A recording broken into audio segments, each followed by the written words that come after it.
Ассалаумағалейкум туғандар, қандайсыздар? Назарыңыздарда қайрадан эле базар жок каналы. Бүгін 20 апрель 2023 жыл.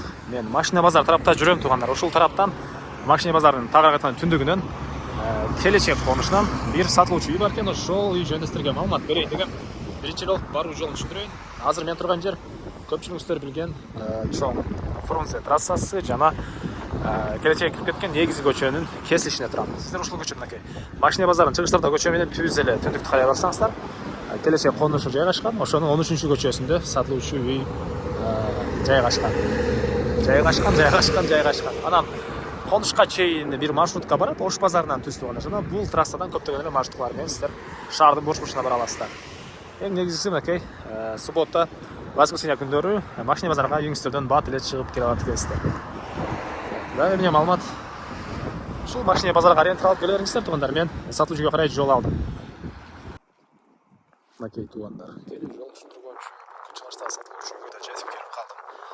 Бул үйдүн көчө тарабы 13 жана 12 көчөнүн ортосунда жайгашкан. Ал жактан дагы негизги кирүүчү дарбазасын койсоңуздар болот. 13 көчөнүн деле негизги кирүүчү дарбазасын кое аласыздар тугандар. Мынакей электр энергиясы бар, суу бар экен. Жердин аянты 4-8 соток документтер боюнча айтсак, кызыл китеп бар тугандар. Жана мынакей 13 көчө тарабында, участоктун түндүк тарабында узун турасы 8ге 11 болгон үйүбүз. Стенасы толук түрдө бушпаган кирпич, 2 этаж тугандар. Көчөнүн эң эле аягында жана бул үйдөн кийин бул жагы поле болуп кетет. Негизинен мал менен алектенсеңиздер деле мынакей бул жагында полялар кенен эле мал кармасаңыздар болот тугандар. Жана видеонун башында айткандай, машина базары жакын, түз. Бул жерден маршрутка Ош базарына чейин жүрөт. Чоң трасса ачсаңыздар, ал жерден көптөгөн эле маршруткалар бар тугандар. Азыр эми алды тарабына өтүп, калган маалыматтарды бир чекеден берейин. Жердин аянты 4-8 соток кызыл китеп бар тугандар.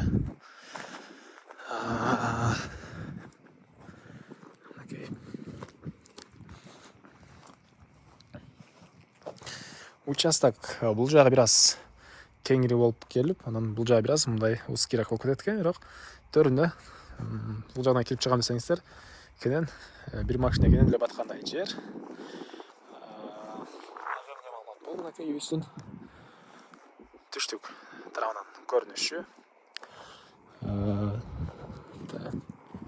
Негизги кирүүчү эшик мынакей бул жерде орнотулган жана үйдүн батыш тарабында дагы монча бош жер тугандар.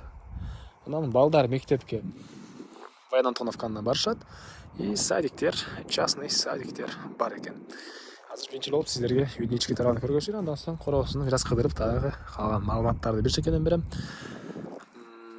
Бышпаган кирпич стенасы, негизинен бышпаган кирпичти көпчүлүк кышында жылуу, жайында салкын болот дешет. Устабай келер болсо комментарийге өзүңүздөр жазып кетсеңиздер болот тугандар.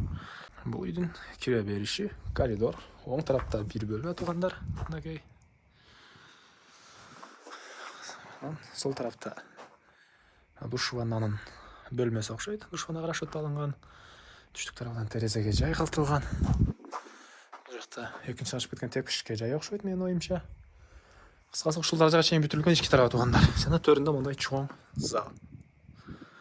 Экинчи даража эле ушундай тугандар. Так. Эми короосун ачып калган маалыматты берейин. Мен кайра сатылуучу үйдүн короосундамын тугандар. Эми сиздерге эмне маалымат? Ал тарап деле экенин хозпостройка машина токтоткон жайларды деле кире кылсаңыздар болот. И 12 көчө тарабында көргөзө кетейин. Негизинен срочно сатылып атат тугандар бул үйүбүз.